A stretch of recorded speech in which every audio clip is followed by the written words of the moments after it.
Kejaksaan Negeri Palembang telah melakukan penyitaan barang bukti tambahan terkait operasi tangkap tangan terhadap Kepala Dinas Keteran Sumsel. Sejumlah barang bukti baru didapatkan di 2 rumah pribadi dan di kantor Disnaker Trans Sumsel. Diduga akibat menolak membuka info seorang pasien. Tak terima telah difitnah sebagai pelapor dan dipermalukan. 4 tersangka dari 20 orang pelaku komplotan. Pertamina pastikan stok BBM dan LPG. Palembang Baru TV. Kami Lukas. Aktual, independen, dan terpercaya. Kepala Dinas Tenaga Kerja dan Transmigrasi Provinsi Sumatera Selatan, Deliar Marzoeki, yang kini sudah ditetapkan tersangka berserta asisten pribadinya AR oleh penyidik pidana khusus Kejaksaan Negeri Palembang pada 11 Januari 2025. Kini Kejaksaan Negeri Palembang kembali melakukan penyitaan barang bukti tambahan yang disita di 2 rumah kepala dinas yang berada di Talang Jambe dan Tanjung Barangan. Dalam penggeledahan ulang di rumah istri kedua tersangka, tim penyidik menemukan sejumlah barang bukti tambahan seperti puluhan buku tabungan, 4 buah jam mewah, uang dolar Amerika 5 lembar pecahan 100, uang dolar Singapura 25 lembar pecahan 100, dan 14 lembar uang rupiah pecahan 75.000. Terkait puluhan buku tabungan yang ditemukan, pihak Kejari Palembang akan berkoordinasi dengan PPATK untuk menelusuri rekening-rekening yang dicurigai sebagai tempat penampungan uang hasil kejahatan. Setelah OTT kemarin, kita telah melakukan penyegelan, antara lain di ruang kerja Kepala Dinas Disnaker, kemudian melakukan penyegelan juga di rumah milik tersangka di Tanjung Barangan, kemudian rumah di Talang Jambe,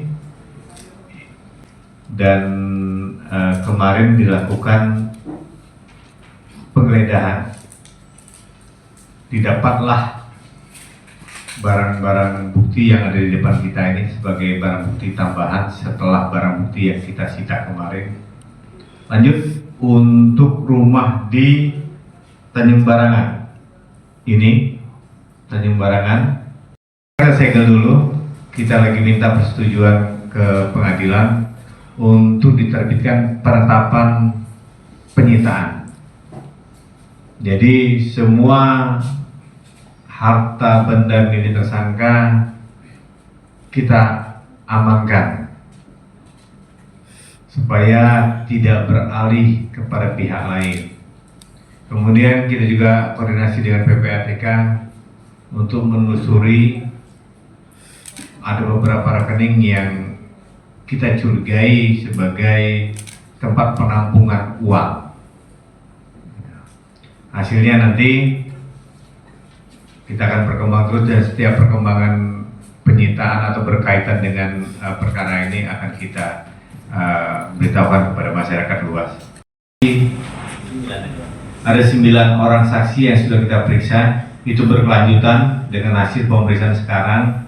Kita akan panggil lagi yang lain, segera kita bisa menyelesaikan, tetapi dengan bukti yang dapat dipertanggungjawabkan, begitu. Deliar dijerat dengan dugaan tindak pidana korupsi, termasuk pemerasan dan penerimaan gratifikasi dalam penerbitan surat berizin keterangan layak K3. Kejaksaan Negeri Palembang sudah memeriksa 9 orang saksi termasuk istri kedua tersangka. Kasus ini masih didalami penyidik Pitsus untuk membabat habis aset tersangka untuk diserahkan ke negara. Dari Palembang, Sumatera Selatan, M. Febrian, PBTV mengabarkan.